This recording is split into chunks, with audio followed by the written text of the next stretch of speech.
सारे हमारे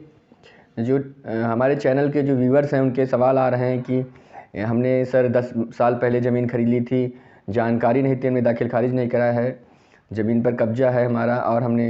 रजिस्ट्री करा लिया है अर्थात बैनामा करा लिया है, तो क्या उसका दाखिल खारिज हो सकता है। और कुछ लोग यह भी सवाल है कि हमने अभी हाल ही में ज़मीन ख़रीदा है और उसके बाद दाखिल खारिज नहीं करवाया है, क्योंकि ज़मीन जिससे ख़रीदा था वह हरिजन है, उसने 143 करा की ज़मीन हमको नहीं बेचा है अर्थात कृषि भूमि थी।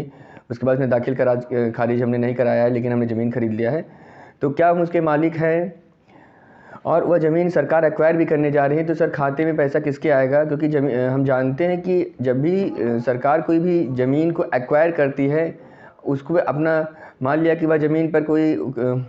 उस ज़मीन से कोई प्लाट निकाल रही है, कोई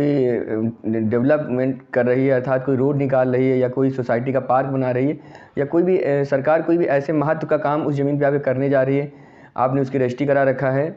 और तब उसका मुआवजा सरकार आपको कैसे देगी, क्योंकि आपने बैनामा नहीं करा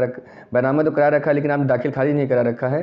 तो इन तमाम सवालों के बारे में हम इस वीडियो में बात करेंगे। नमस्कार दोस्तों, आपका स्वागत है आपके अपने YouTube channel advocate the path finder में। मैं एडवोकेट देवाशीष यादव। दोस्तों, जो लोग मेरे चैनल पहली बार विजिट कर रहे हैं चैनल सब्सक्राइब कर लें और बेल आइकन बटन क्लिक करना ना भूलें ताकि हमारे अपलोड किया वीडियो आप तक सबसे पहले पहुँचे।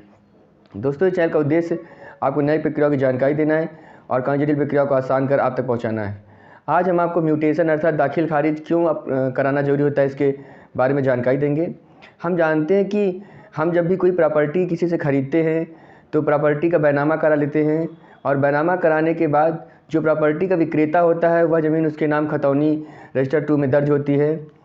अगर हम दाखिल खारिज नहीं कराते हैं, क्योंकि हम जानते हैं कि सेक्शन 34 के अंतर्गत जब कोई भी व्यक्ति किसी ज़मीन का मालिक होता है तो उसका नाम खतौनी में यानी रजिस्टर 2 में दाखिल होता है और जब हम ज़मीन उससे वह ख़रीद लेते हैं, उतना हिस्सा ख़रीद लेते हैं तो उसका नाम खारिज करके हमारा नाम सेक्शन 35 के अंदर उसमें दाखिल किया जाता है और उसका नाम खारिज कर दिया जाता है। इसी प्रक्रिया को हम दाखिल खारिज कहते हैं अर्थात म्यूटेशन कहते हैं। और सरकार जब भी उस ज़मीन को कभी भी एक्वायर कर लेती है या फिर उस ज़मीन से आपकी जिस पे आप रजिस्ट्री कराई है वो ज़मीन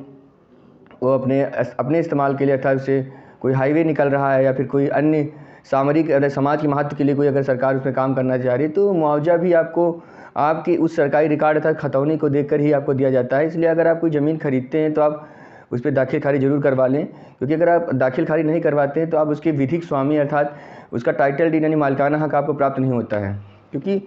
दाखिल खारिज कराने के बाद ही आप खतौनी में आपका नाम दर्ज होता है, उतने हिस्से के आप स्वामी होते हैं जिसको आप खरीद रहे होते हैं। तो दाखिल खारिज करना इसलिए बहुत जरूरी होता है क्योंकि दाखिल खारिज से ही उस ज़मीन की वैधता अर्थात लीगलिटी पता चलती है कि वह ज़मीन किस व्यक्ति के नाम है। इसके अलावा हमारे यूट्यूबर्स के भी सवाल हैं कि क्या दाखिल खारिज सर 10 साल पहले हमने ज़मीन खरीदी थी, हमने दाखिल खारिज नहीं कराया है। तो हम दाखिल खारिज अगर 10 साल पहले आपने खरीदा है दाखिल नहीं कराया है तो आपको इस स्थिति में अपने यहाँ के तहसीलदार तथा रजिस्ट्रार के पास जाकर एक आवेदन देना होगा और उससे यह कंफर्म करना होगा क्या ज़मीन का दाखिल खारिज कर सकते हैं। और अगर आपका वह कारण यानी डीलो कंडोलन वो कारण अगर वैध लगता है तो दाखिल खारिज करने का अनुमति दे भी सकता है। क्योंकि कोई भी रजिस्ट्री कराने के 90 दिनों के अंदर आपको उस रजिस्ट्री पर क्या आपत्ति है, क्या उसके खातेदार संतुष्ट हैं या फिर जिसने ज़मीन खरीदी है उसको क्या कोई आपत्ति, इसका समय होता है 90 दिनों के अंदर ही आपको उससे प्रोसेस करना होता है कि दाखिल खारिज की प्रक्रिया को आगे बढ़ाना होता है। और आप अगर उसमें नहीं कर पाते हैं तो आपको 3-4 साल के अंदर तो करा ही लेना चाहिए होता है, क्योंकि इससे अधिक समय हो जाने पर प्रक्रिया थोड़ा जटिल हो जाती हैं।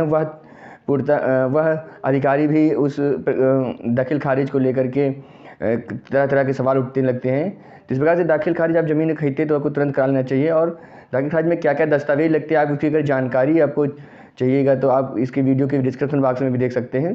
दोस्तों, अगर आपको इससे कोई सवाल है तो आप वीडियो के कमेंट बॉक्स में जाकर कमेंट कर सकते हैं और हमें दी जानकारी अगर पसंद आती है चैनल सब्सक्राइब जरूर कर लें और वीडियो को अधिक से लाइक करें। नमस्कार।